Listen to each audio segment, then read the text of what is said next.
So let's come on to the iron profile now. So I've already spoken about B12 and folate being part of the hematinics, and hematinics essentially is referring to all of the proteins, enzymes, minerals, anything essentially that goes in to help you produce red blood cells. Red blood cells being highly iron dependent, but also the cells themselves being highly dependent on vitamins for their structure. So the iron profile includes the ferritin.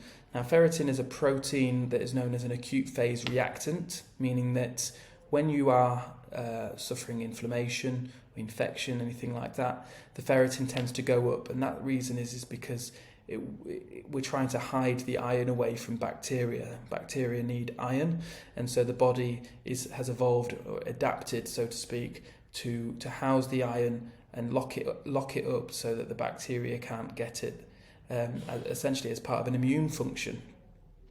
Now, ferritin essentially stores the iron for our body so that it can supply the iron as it's required.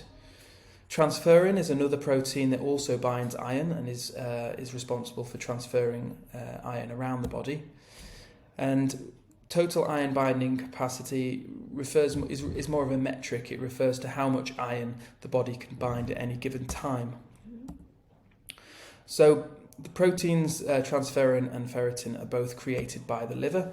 And as I say, ferritin is an acute phase protein. They're both important in iron storage and transport, and they come and essentially the numbers that we're looking at throughout the iron studies are dependent on intake through the diet. So if your ferritin was very low, alongside any evidence that your red blood cell formation is not as good as it should be, then it may well implicate that iron is insufficient in the diet, and often it's a treatment that we have in general practice to try and get people's iron up through supplementation.